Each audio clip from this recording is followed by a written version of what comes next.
High good evening everyone, welcome to my channel. আজকে আমি আপনাকে step by step spoken English শেখাবো। এতে আপনার ইংরেজি শিখতে অনেক সুবিধা হবে এবং এইভাবে ইংরেজি অভ্যাস করলে আপনি খুব দ্রুত ইংরেজি বলতে শিখে যাবেন। আর যদি ইংরেজির প্রতি কোনো ভয় বা লজ্জা থেকে থাকে সেটাও কেটে যাবে। তাহলে চলুন শুরু করা যাক আজকের ক্লাস। ধরে নেওয়া যাক কেউ আপনাকে জিজ্ঞেস করলো, তুমি কি আমার সাথে খেলবে? তো এর ইংরেজি হবে would you play with me? Would you play with me? More polite অর্থে উডকে বাক্যে ব্যবহার করা হয়। এখানে বলতেই পারতাম can you play with me? Can you play with me? কিন্তু উড হলো অনেক বেশি স্মার্ট ইংলিশ। এর উত্তরে আপনি বলুন, না আমি এখন খেলবো না। No I won't play now. No I won't play now. Will নটকে ছোট করে বলা হয় ওন্ট। একে বলা হয় কন্ট্রাকশন বা সংকোচন। বা আপনি এইভাবে উত্তর দিতে পারেন, না আমার সময় নেই। No I don't have time. No I don't have time. চলুন পরের বাক্যটি শেখা যাক। তুমি কি এখানে থাকো? Do you live here? Do you live here? এই বাক্যটিতে সাবজেক্ট হলো ইউ বা তুমি, কিন্তু সাবজেক্ট যদি সে হয় তখন কি হবে?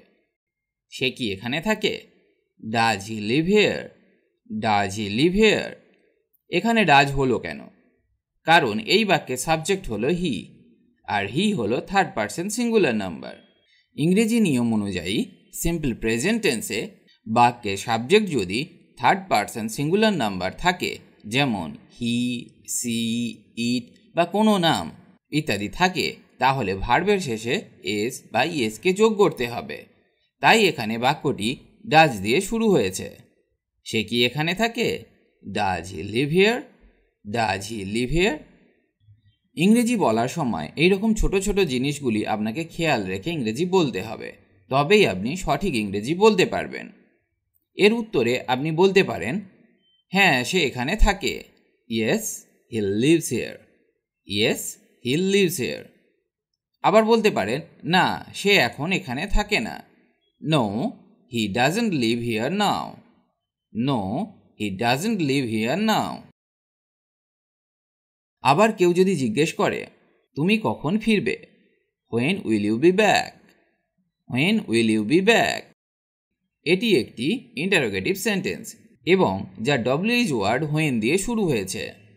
ডব্লিউএইচ ওয়ার্ড হলো হু, হোয়াট, হোয়েন, হাউ ইত্যাদি। কয়েকদিন আগেই একটা ডব্লিউএইচ ওয়ার্ড নিয়ে ক্লাস নিয়েছিলাম, মিস করে থাকলে একবার দেখে নিতে পারেন। আপনাকে ইংরেজি শিখতে অনেক হেল্প করবে। ডব্লিউএইচ ওয়ার্ড দিয়ে ইন্টারোগেটিভ সেন্টেন্স তৈরি করলে এই ফরম্যাটটি সবসময় মনে রাখুন, তাহলে বাক্যটি কখনো ভুল হবে না। WH word plus helping verb plus subject plus verb plus object এবং শেষে ইন্টারোগেটিভ সাইন। মানে প্রথমে ডব্লিউএইচ ওয়ার্ডকে বসাতে হবে, তারপর হেল্পিং ভার্ব বসবে, তারপর সাবজেক্ট বসবে, তারপর ভার্ব বসবে এবং বাক্যে যদি অবজেক্ট থাকে তাহলে তারপরে বসবে এবং শেষে আপনাকে ইন্টারোগেটিভ সাইন দিতে হবে। তো আপনি এই প্রশ্নের উত্তর এইভাবে দিতে পারেন, আমি 6টায় ফিরে আসব। I will be back at 6। I will be back at 6। বা আপনি অন্যভাবেও বলতে পারেন, আমি একটু পরেই ফিরে আসব। I will be back soon. I will be back soon. পরের বাক্যটা শেখা যাক। তুমি কতক্ষণ এখানে থাকবে? How long will you be here? How long will you be here? আমি এখনই চলে যাব।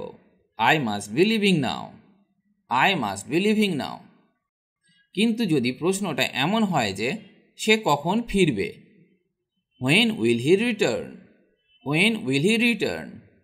বা when will he be back? When will he be back? তো এইভাবে বলুন, সে একটু পরেই এখানে আসবে। He will be here soon. He will be here soon. সে কি এখনো এসেছে? Has he come yet? Has he come yet? সে সবে মাত্র এসেছে। He just arrived. He just arrived. তুমি কি ধনী হতে চাও? Do you want to be rich? Do you want to be rich?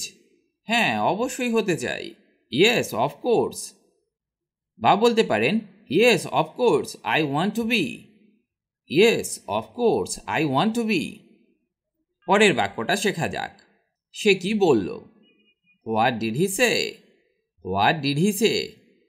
এর উত্তর এইভাবে দেওয়া যেতে পারে, আমার সাথে যোগাযোগ রেখো। Keep in touch with me, keep in touch with me. এবার চলুন কিছু নেগেটিভ সেন্টেন্স শেখা যাক, যা সব সময় কাজে লাগে। যেমন আমি কাল আসবো না, বা আমি আগামীকাল অনুপস্থিত থাকব। তো এর ইংরেজি হবে I will be absent tomorrow, I will be absent tomorrow. কাজের জন্য দেরি করবে না, don't be late for work, don't be late for work. খবরটি সত্য হতে পারে না, the news can't be true, the news can't be true. ট্রেনের জন্য দেরি করবে না, don't be late for the train, don't be late for the train. তুমি গম্ভীর হতে পারবে না, you can't be serious, you can't be serious. মন খারাপ করবে না, don't be sad, don't be sad. রাগ করবে না, don't be angry, don't be angry. সে খুশি নাও হতে পারে, he might not be happy, he might not be happy. এবার চলুন শিখি কিছু most common daily use sentences. For example, আমাদের খুব যত্নবান হওয়া উচিত, বা আমাদের খুব সাবধানী হওয়া উচিত। We should be very careful, we should be very careful. আমার সাথে এসো, come with me, come with me. আমি তোমার সাথে একমত, I agree with you, I agree with you. এক মুহূর্তের জন্য চুপ করে থাকো, be quiet for a moment, be quiet for a moment. একটি কলম দিয়ে লেখো, please write with a pen, please write with a pen. এটা অনেক ভালো হবে, that would be fine, that would be fine. চলো সব সময় বন্ধু হয়ে থাকি, let's always be friends, let's always be friends. তার বয়স 50-এর বেশি হতেই হবে, he must be over 50, he must be over 50। তোমার অবশ্যই খুব খিদে পেয়েছে, you must be very hungry now, you must be very hungry now. বজ্রপাত বিপজ্জনক হতে পারে, lightning can be dangerous, lightning can be dangerous. বৃদ্ধদের প্রতি সদয় হও, B kind to old people, be kind to old people. সে অবশ্যই অসুস্থ হবে, she must be sick, she must be sick.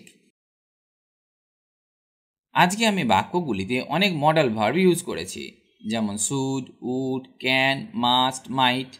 এদের ব্যবহার অবশ্যই ভালোভাবে শেখা উচিত, কারণ প্রতিদিনের জীবনে ইংরেজি বলতে গেলে এদেরকে ব্যবহার করতেই হবে। এদের ছাড়া ইংরেজি বলা অসম্ভব। লিংক আমি ডেসক্রিপশন বক্সে দিয়ে দিয়েছি, একবার দেখলেই খুব সহজে সব মডেল ভার্ব শিখে যাবেন। ইংরেজি শেখার একদম সহজ উপায় হলো প্রতিদিন অভ্যাস করা। অভ্যাস না করলে ইংরেজি বলতে পারবেন না। ভালো থাকুন আর আমার সাথে ইংরেজি শিখতে থাকুন।